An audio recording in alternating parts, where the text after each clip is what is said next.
Welcome to the Solution Prescribers podcast. This week's episodes, we're going to talk about mindset. You see, as we've visited practices throughout the country, we've noticed that mindset is a great part of what brings performance. Sometimes we focus on, okay, what do they need to say? And we provide them with scripts as a clinic. You may provide them with scripts to your front desk team, or you may go over a consultation with your providers, or you may go over processes and things are not happening, or you're not able to reach to that next level, that next tier. And so you focus again on the script, or you focus again on the process, not realizing at times that it has to do with the mindset. You need a combination of the right tools and the right mindset to make it happen. And so today we'd like to focus on the mindset that's needed to accomplish or to have a high performance. And that mindset is the ownership mindset.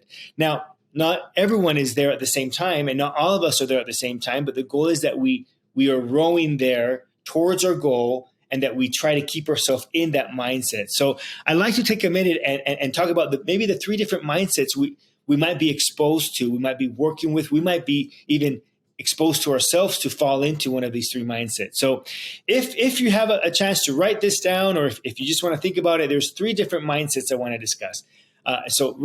Think about it or write this down. The first one is teenager in the basement. A second one is maybe an Airbnb user. And then the third one is going to be an owner. So before I go into even the mindset at work, I'd like to use the example of a teenager in the basement. So actually, I have a son who just turned 18 on Sunday. So when he was about 13, I remember he makes music. He likes making beats. And so he called me, and he did that in the basement.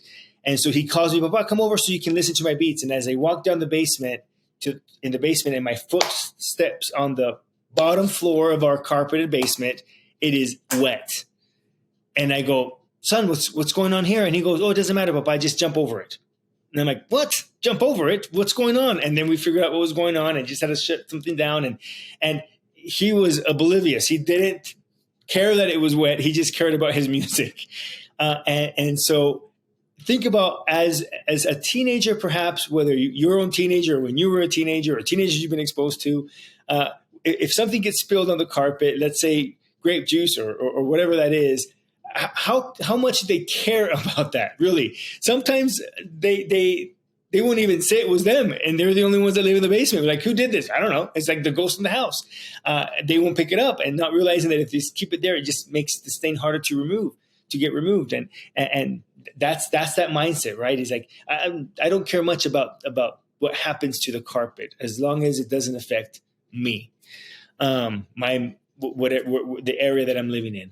The second mindset that we just talked about is an example, and I'll just use the Airbnb user, but it could be like any type of thing that you're renting, like a rental, a temporary rental.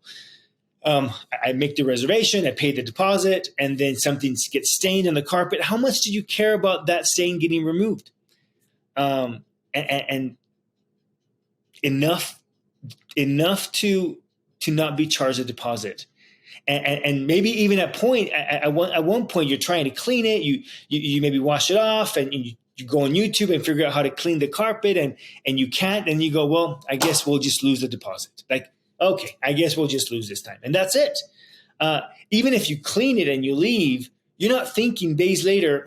I wonder how the carpet's doing. I wonder if the stain really got removed. You don't think about that. You let go. You're gone. You got your deposit back, and you leave. Now imagine being the owner of your dream home, and you know what? You got fancy, so you have white carpet all over the place, and something gets stained. How much do you care? Man, you go right away and you try to clean it. You're not even trying to figure out who did it. You'll figure out who did it later. You care more about, let's take care of what's happening at this moment. Let me remove the stain. Let me make sure there's no stain. Let's say you can't remove it. What do?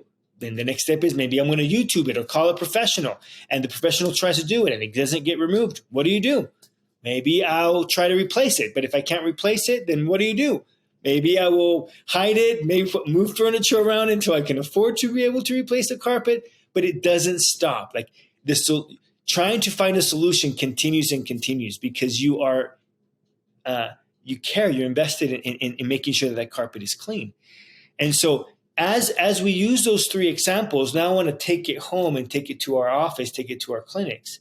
And what does that mindset look like as we are working with our team members? What type of mindsets are we maybe working with? And so I'll use the example of maybe calling the leads, calling the inquiries that come into the clinic. And so inquiries come in. If I have a mindset of maybe a teenager in the basement, they may ask me, hey Moises, did you call the leads? And I'll be like, oh no, I didn't have time. I'll call them tomorrow. Or maybe they don't ask me. I'm like, oh, you know what? I don't feel like calling them today. And then the next day comes, I'll just call them next week. I don't really think they're interested. They usually don't answer, so I'm not going to even worry about it. That's the teenager mindset. Is like, I'll do it, I'll do it, and maybe I won't do it, and I don't care, and I don't see the consequence. Just like my son wouldn't see the consequence of water being leaked on the carpet in the basement. They don't see the consequence of maybe not calling the leads right away because it might be because of ignorance, because they're immature, they're new in the industry, or just because they simply don't care. But there is a big consequence that affects the business long term. So that's that mindset right there. Continuing with the inquiries of the leads, if I have a Airbnb user or a temporary renter mindset, I will follow the checklist. So I will just, did you call the leads? Yep. And I texted them. Great. And now I'm just waiting. And so it's that mindset of I'm doing what I'm supposed to, but it's maybe I missed the point of the objective. It's kind of like I follow a checklist, and the checklist says smile, and then I kind of forcefully smile. It's like, no, we want you to smile, like be friendly, greet people in an amicable way, not just force smile or fake smile. Well, I'm smiling. You can't get angry at me. And in fact, there's this quote that I heard once that I love, and it says, "The worst type of employees or team members you can have are good employees." And I'm like, what? Good employees? I thought that's what you want, good employees. Nope. The worst type of team members or employees you can have are good employees. And it said furthermore, it mentioned, because bad employees you can let go, but good employees, they keep you where you're at. They stay status quo. You want to have great employees that take you to the next level.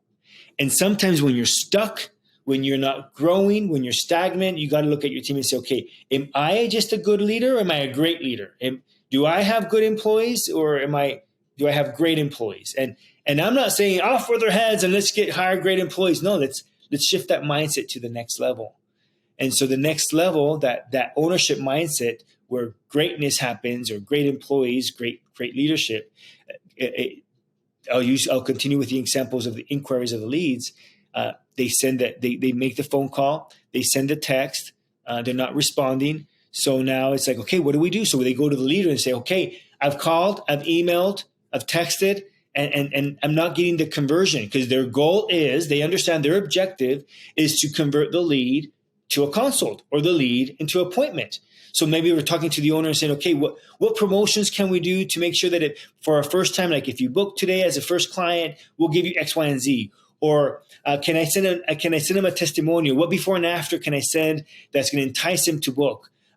Maybe I notice that it's better if I call them within 10 minutes, within 1 minute, immediately, versus an hour, 2 hours the next day. And they start figuring that out. We notice that, and they troubleshoot because they understand that their goal is not to make the phone call or send the text.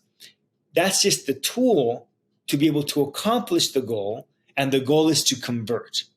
And so that's when you can start seeing, okay, where are we? What's our mindset? I'll use a consult as a teenager in the basement. If I'm doing a consult and let's say I'm an injector, a cosmetic injector, do I do a face? Sometimes I do a face analysis and sometimes I don't. It just depends if I feel like it. It depends if I like the client. It depends if I'm in a hurry. Sometimes I do it, sometimes I don't. If I'm an Airbnb user, maybe I'll just ask a couple of questions. I notice that you're coming in for this and for the other, and you did this last time. Anything else you want to address today? They I mentioned it, I brought it up. Maybe I even did it, but did you get to the heart? Did you understand why they're trying to accomplish what they're trying to accomplish with the service that they're doing today, that maybe furthering that discussion would allow them to use additional toxin or another filler, or maybe even include fillers, or maybe even cross-sell to another of the services that are offered within the clinic that they were not even thinking about, because they did not realize that could support their overall objective. And so even in processes like that a face analysis is, am I a teenager in the basement? Am I a temporary renter or an Airbnb user? Am I an owner? And how does that look like? The quality or the objective? Am I accomplishing the objective and not just following a process? And when our team starts focusing on the objective, everything starts changing. And so and when I mean starts changing, meaning when there's problems, the team starts coming up with solutions. They don't just complain about the problem and say, you got to fix it, but they're going, hey, we are a team. Let's figure it out. When things come up and somebody needs to come in and just help out, they're not going, that's not my job. They're going, hey, we want to accomplish the objective. Our goal is to score goals as a team. So it doesn't matter. We'll pass the ball and we'll just figure it out so we can score the goal. We just want to score the goal. We want to get to the next level. We want to hit and meet the goals that we have.